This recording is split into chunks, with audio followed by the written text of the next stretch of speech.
¿Quién es Jesús? Quizá esta sea la pregunta más importante que todos tenemos que hacernos en la vida, ya que de su respuesta depende nuestra cosmovisión de la vida, depende el rumbo de la historia y la esperanza de la humanidad. Bienvenido a Esperanza en Tiempo de Crisis. Bienvenido, qué alegría poder saludarte una vez más a esta hora. Gracias por permitirnos entrar hasta casa y también gracias por permitirnos entrar hasta tu corazón con aquellas promesas lindas que Dios tiene para poder abrazarnos en todo momento, especialmente en tiempo de crisis como el que estamos viviendo. Y hoy tengo un regalo muy especial para ti. Lo presentamos siempre, pero es que lo vamos a seguir presentando hasta que tú lo puedas solicitar. Sabes que este es un curso bíblico que está disponible para ti y toda tu familia y puedes solicitarlo a través de nuestro número de WhatsApp, que es el +5512 9810 1460. Es totalmente gratis. Te repito una vez más, +5512 9810 1460. Quiero enviarte un abrazo muy especial. Tú que estás viendo el programa por la TV Nuevo Tiempo, por las redes sociales, estás viendo en Facebook, por YouTube o por NT Play. Qué alegría poder tener este encuentro siempre para poder abrir la palabra de Dios y para encontrar fortaleza, para poder encontrar esperanza. Sí, esperanza. Y a eso venimos y para ello estamos. Entonces vamos a abrir la Biblia para poder encontrar esperanza. Y antes de abrir la palabra de Dios, vamos a orar, vamos a abrir nuestro corazón pidiendo que Dios pueda iluminarnos hoy. Querido Dios, te damos gracias porque hoy tenemos una vez más el privilegio de abrir tu palabra. En tu palabra encontramos la fortaleza necesaria para todo momento. Y hoy queremos ser abrazados por ti. Hoy queremos que tus promesas puedan restaurar nuestra vida, puedan aliviar nuestro dolor, pueda calmar nuestro corazón agitado, quebrantado o en dificultad. Y hoy podamos encontrar fortaleza, esperanza, fe, podamos mirar el futuro incierto con mucha seguridad porque sabemos que Dios está al control de todo, pero también queremos que esté al control de nuestra vida. Abrimos tu palabra pidiendo que tu Santo Espíritu ilumine nuestro corazón y te pedimos en el nombre de Jesús. Amén. ¿Quién es Jesús? Si preguntamos a Juan, el apóstol Juan, él dice así: en el principio era el verbo era Dios, el verbo estaba con Dios y él era Dios. Por él fueron hechas todas las cosas. ¿Quién es el verbo? Es Dios, Dios encarnado, Dios hecho hombre por amor. ¿Quién es Jesús? Es Dios. Luego te vamos a mostrar ya en otro programa las evidencias por la cual la Biblia presenta a Jesús como Dios. Pero una de las cosas que siempre ha intrigado a la humanidad es cómo Dios pudo haberse hecho hombre. Y las profecías, desde la primera que es dicha en Génesis capítulo 3, versículo 15, dice que vendría y nacería de una mujer. Es decir, ese Dios infinito, ese Dios eterno, ese Dios trascendente, para venir a vivir, a morar con la humanidad, tuvo que entrar en el vientre de una mujer, pasar el periodo de 9 meses como todo niño, nacer como un ser humano natural. Ahora, eso es increíble, cómo Dios, siendo eterno, se hizo hombre. Por eso es que Jesús es el único que tiene estas dos naturalezas. Él es Dios y Él es hombre. Con una mano puede sostener la mano del Padre y con la otra puede sostener la mano del ser humano pecador. Por eso se constituyó el puente, el camino, el intercesor, el Salvador. Solo que es difícil que podamos comprender eso. ¿Quién es Jesús? Hay muchos cuestionamientos, hay muchas preguntas. Se habla de un Jesús histórico, se habla de un Jesús que existió, mas ¿quién es Jesús realmente? Y hoy yo quiero mostrarte que cuando Jesús estuvo aquí en la tierra, nadie creía que Él era el Mesías. Nadie creía que Él era el Salvador o que las profecías se cumplían en Él. No, qué difícil, porque no había nada sobrenatural en Él. Él creció como un niño normal. Y cuando creció todos lo conocían como el hijo de José, el hijo del carpintero. Era un asombroso muchacho, pero nada más que eso. Entonces, ¿cómo es que las personas pueden conocer a Jesús, el Salvador, solamente como el hijo del carpintero? Incluso más de una vez le dijeron allí, este no es el hijo de José, mas ¿cómo poder decir que Él es Dios? Si no había nada especial en sí, era normal como todos los seres humanos. Y allí aparece el primer evangelio en el Nuevo Testamento, Mateo, para poder decirnos quién es Jesús. Ahora, para poder decirnos quién es Jesús, él va a desarrollar en todo el libro de que Jesús es el Salvador y que Jesús es el Rey. Es el Rey del universo, pero también es el Rey que tiene un reino en el corazón de todo aquel que le acepta. ¿Entiendes? Él tiene un reino preparado, pero también Él traslada su reino de gracia a todo corazón. Sin embargo, ¿cómo nosotros podemos darnos cuenta o saber de que Él fue el Mesías prometido? Entonces Él escribe para una población hebrea. Y los hebreos tenían bien en su mente, según las profecías que ellos estudiaban, de que Jesús vendría de la descendencia de David, de que el ungido, el Cristo, el Mesías, tendría que ser descendiente de David. Entonces, ¿cómo poder mostrar de que Él es el Mesías? Por eso te vas a dar cuenta que de los 4 evangelios, el único evangelio que comienza diciendo la genealogía de Jesús es Mateo. Y sabes que a mí particularmente no me gusta leer nombres en la genealogía. Sin embargo, para poder ver la genealogía de Jesús es importante ver cada detalle y cada nombre que se coloque en su genealogía. ¿Y por qué colocó en el primer capítulo una genealogía? Las genealogías no son atractivas. Las personas cuando ven mucho nombre pasan al siguiente capítulo, no les interesa mucho una genealogía. Sin embargo, Mateo colocó una genealogía para demostrar a la gente de que él era el descendiente de David y él era el descendiente de Abraham. Mateo capítulo 1, versículo 1 dice así, comienza el evangelio diciendo así, libro de la genealogía de Jesucristo, hijo de David. Esta palabra hijo significa descendiente, descendiente de David y descendiente de Abraham.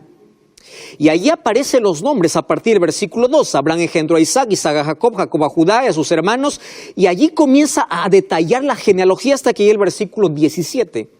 Y el verso 17 dice, de manera que de todas las generaciones, desde Abraham hasta David son 14, desde David hasta la deportación de Babilonia 14, desde la deportación de Babilonia hasta Cristo 14. Lo más importante aquí no es contar las generaciones, lo más importante es que Cristo es descendiente, Él es el Mesías prometido. Si Él es el Mesías prometido, entonces Él es el Salvador y Él es el Rey. Eso es la intención. Entonces, ¿cómo mostrarte? Pues por la raíz, por la descendencia, por la genealogía. Muy bien, ese título hijo de David, en la profecía ya se conocía de que así vendría el Salvador. Sin embargo, Jesús no solamente tendría no solamente vendría de la descendencia de Abraham, el padre de la fe, o de David como el rey más recordado y el rey que tuvo la mayor gloria de todos los otros reyes, tanto David y Salomón. No solamente sería descendiente de ellos. En la genealogía de Jesús encontramos nombres que particularmente no se encuentran en ninguna otra genealogía. Por ejemplo, encontramos el nombre de una Tamar. Tamar es una cananea. Rahab era una prostituta. Encontramos a Ruth, que era una moabita. A Betsabé, que era una hitita. Y a María, que era una fiel sierva del Señor. Las mujeres no eran consideradas dentro de una genealogía. Sin embargo, aquí Mateo la considera para decir, no importa el pasado de cada persona, Jesús vino para ser el Salvador, para ser el restaurador de toda la humanidad. Y dentro de ese grupo, de esa descendencia, estamos tú y yo. Porque allí se cumplió la promesa de que Dios le dijo a Eva, de tu descendencia, de tu pueblo, vendría el Mesías, el libertador, el Salvador, el Rey del universo. Y es por eso que comienza con una genealogía. Y ahora voy a leer nuevamente el versículo 1. La genealogía de Jesucristo, hijo de David, hijo de Abraham. Y yo voy a colocar aquí, en este momento, estos dos personajes en escena. ¿Quién era Abraham y quién era David? Voy a comenzar con Abraham. Para poder conocer un poco su historia, tenemos que ir al libro de Génesis capítulo 12. En Génesis capítulo 12, Dios le hace un llamado no a Abraham, sino a la familia de Abraham, que estaba constituida, incluso ahí la familia, estaba su padre, estaban sus hermanos. Y ellos emprendieron un viaje hacia Canaán, pero ellos se quedaron en mitad de camino. Y a la mitad de camino Dios una vez más vuelve a llamar a Abraham. Y en el capítulo 12 dice así: Dios le dijo a Abraham: vete de tu tierra y de tu parentela, de la casa de tu padre, a la tierra que te mostraré. Y préstame atención. Haré de ti una nación grande, te bendeciré, engrandeceré tu nombre y serás bendición. Bendeciré a los que te bendijeren y a los que te maldijeren maldeciré, y serán benditas en ti todas las familias de la tierra. ¡Qué bendición! Le promete tres cosas. Le promete una nueva tierra, que es Canaán. ¿Qué cosa le promete? Ser una nación grande, que sería un pueblo de fe. Y en tercer lugar, le promete que de su descendencia vendría aquel por el cual serían benditas todas las familias de la tierra. ¿De quién está hablando? Está hablando específicamente de Jesús, que vendría de la simiente de Abraham, de la descendencia de Abraham. De allí vendría Jesús. Ahora, qué interesante que cuando vamos al Nuevo Testamento, el libro de Gálatas capítulo 3, versículo 16, dice el apóstol Pablo que esa promesa no solamente fue para Abraham. El versículo 16 dice: ahora bien, a Abraham fueron hechas las promesas y a su simiente. No dice a las simientes como si hablase de muchos, sino como de uno, a tu simiente, la cual es Cristo. Y la promesa que Dios hizo a Abraham llega hasta nosotros. ¿Cuál es la gran nación? El pueblo de Dios, el pueblo de fe. ¿Cuál es la bendición? Jesucristo, el Salvador. Y nosotros ya no soñamos con una tierra prometida aquí, en este planeta, sino soñamos con la Canaán celestial allá en el cielo. Y es por eso que allí Mateo comienza diciendo: Él es el descendiente, Él es la bendición para todo el mundo. Él es Jesús, a quien ustedes llaman el hijo del carpintero, a quien ustedes desprecian, a quienes ustedes miran de lejos. En Él se están cumpliendo todas las profecías. Él es el descendiente de Abraham. ¿Y por qué David? Con David es otro asunto. Tú sabes que cuando Salomón terminó de construir el templo, que fue por orden de Dios y por deseo de David su padre, Dios se le apareció por segunda vez, porque la primera vez se le apareció antes de que él fuera coronado. Y mira lo que dice el libro de Primera de Reyes, capítulo 9. Primera de Reyes, capítulo 9, versículo 4 y versículo 5. Ahora Dios se aparece a Salomón y le dice así: si anduvieres delante de mí como anduvo David tu padre, en integridad de corazón y equidad, haciendo todas las cosas que yo te he mandado y guardando mis estatutos y mis decretos, esa es la condición. Versículo 5.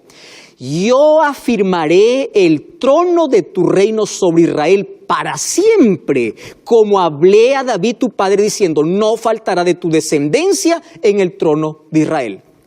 Wow. ¿Qué cosa es lo que Dios está diciendo a Salomón?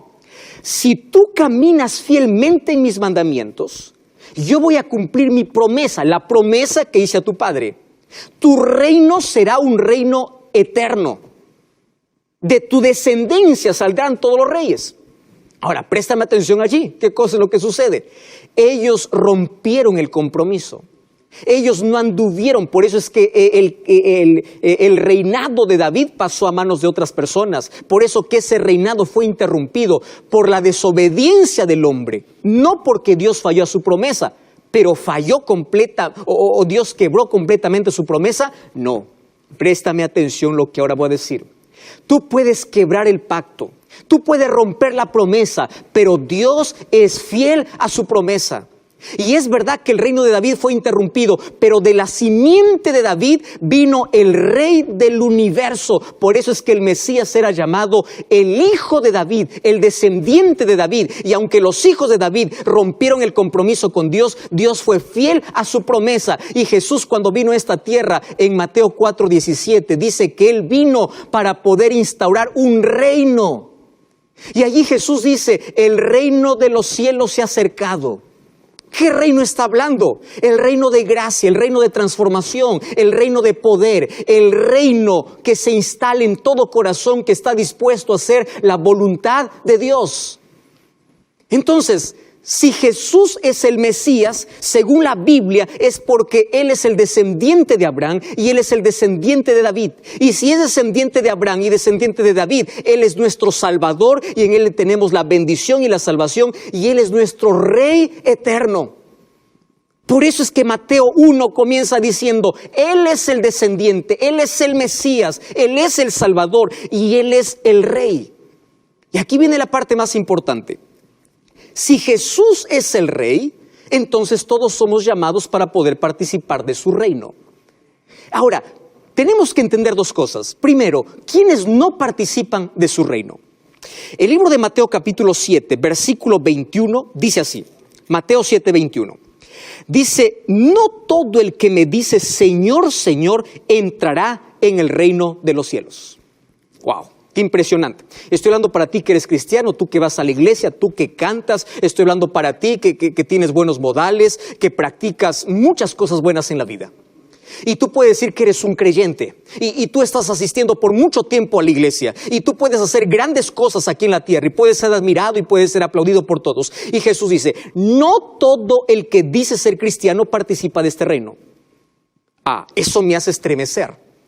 Porque aquí no depende de lo que yo haga, sino de lo que yo permita que Dios haga en mi vida.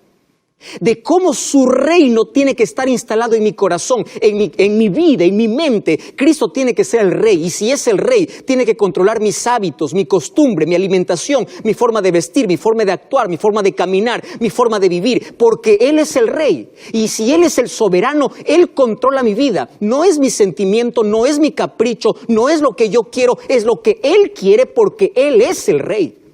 Entonces lo primero que Jesús está diciendo aquí es, no todo el que me dice Señor, Señor, entrará en ese reino. Entonces, ¿quiénes son los que entran? Jesús nos contó una parábola para poder conocer de qué se trata hacer la voluntad de Dios.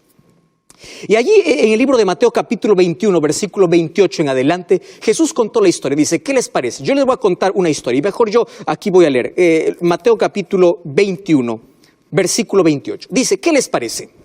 Un hombre tenía 2 hijos y acercándose al primero le dijo, hijo, anda a trabajar a mi viña. Y él respondió y le dijo, no quiero. ¿Qué te parece esa respuesta? No quiero. Y allí dice, pero después se arrepintió y se fue. Ahora, versículo 30. Y acercándose el otro le dijo de la misma manera. Y el otro le dice, sí señor, sí señor, yo voy. Pero no fue. Y Jesús hace la pregunta, ¿cuál de los dos hizo la voluntad de su padre? Y ellos dijeron, el primero. Y Jesús, fíjate la respuesta de Jesús. Esta respuesta de Jesús a mí me estremece. Dice así, y Jesús les dijo, de cierto os digo que los publicanos y las rameras irán delante de vosotros al reino de Dios. Porque vino Juan a vosotros en camino de justicia y ustedes no lo creyeron, pero los publicanos y las rameras le creyeron y vosotros viendo esto no se arrepintieron porque no creyeron. ¿Estás prestando atención? Matías, esto es un mensaje muy fuerte. ¿Qué cosa está diciendo Jesús? Primero está contando una historia. Dice, 2 hijos. A uno le dice, mira, ándate a trabajar. Le dice, no quiero. Pero después él se arrepiente y se va. Y aquel que dijo, yo sí me voy, finalmente no fue. ¿Quién hizo la voluntad? Aquel que primero dijo, no quiero, pero después se arrepiente. Entonces, el primer paso para ser ciudadanos de este reino es el arrepentimiento. Tú puedes ser miserable, pecador, haberte hundido en el pecado, haber cometido hechicería, brujería, haber hecho pacto con el diablo, haber hecho lo que quieras en la vida. Tú pudiste haber rechazado a Jesús. Pero si finalmente te arrepientes y das una media vuelta a tu vida, tú puedes ser un ciudadano del reino de los cielos. ¿Tú estás creyendo eso, José Luis? Tú puedes salir del mundo de la oscuridad. Tú puedes salir de la peor desgracia de este mundo. Por eso es que Jesús dice incluso prostitutas, rameras, impíos entrarán al reino de los cielos. No significa que los pecadores empedernidos irán al cielo. Lo que está diciendo es grandes pecadores arrepentidos entrarán en el reino. Wow. Grandes pecadores arrepentidos entrarán en el reino. Y pequeños pecadores sin arrepentimiento no entrarán en el reino de los cielos.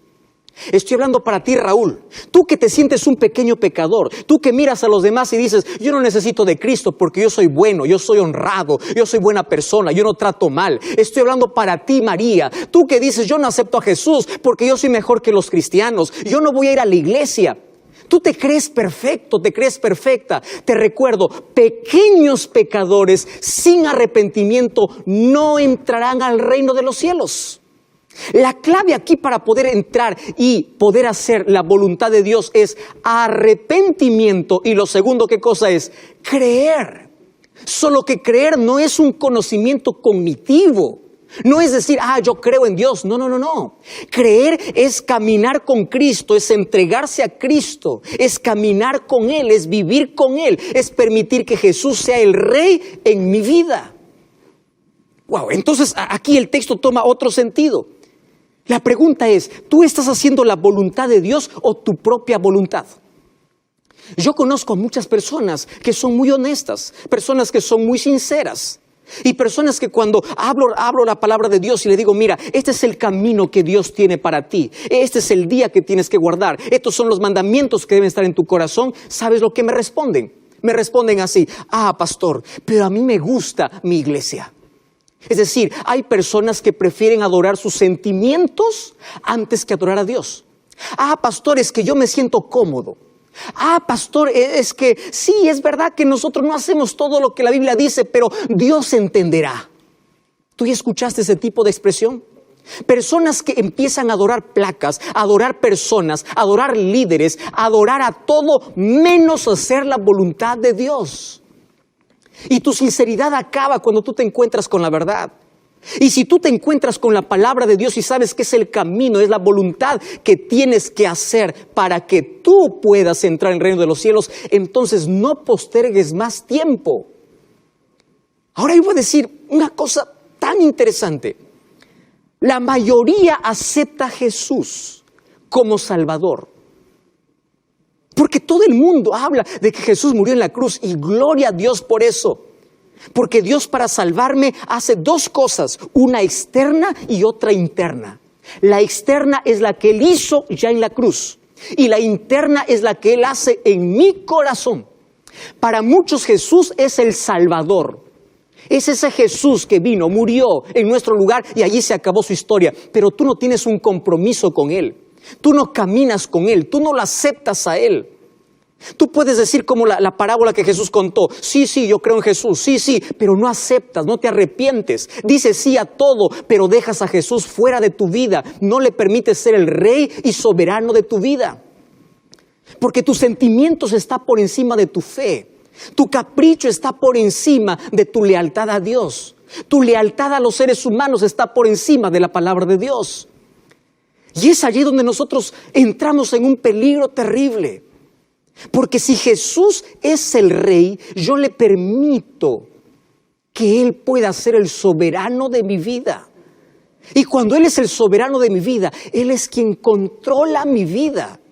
Él controla mis gustos, Él controla mis palabras, Él controla mi vida, Él controla mi corazón, Él controla mi mente. Es dejar la vida bajo el control de Dios. Y tú puedes decir, pastor, ¿cómo lo hago? Entonces todo comienza con permitir que Dios haga lo que tú no puedes hacer. Tú puedes estar mirando tu vida, mirando tu pasado y puedes decir, no, yo ya estoy muy embarrado, yo ya caí muy fondo, para mí yo ya fui demasiado lejos. ¿Sabes una cosa? Nadie ha ido más lejos que del tamaño del brazo de Dios para poder alcanzarte. Nadie ha caído más profundo en la vida donde el brazo de Dios no pueda levantarte. Nadie ha huido tan lejos de Dios como para que ya no tenga perdón. Si finalmente tú hoy aceptas a Jesús, no solo como tu Salvador, sino como tu Rey. ¿Qué significa aceptarlo como Rey? Obedecer.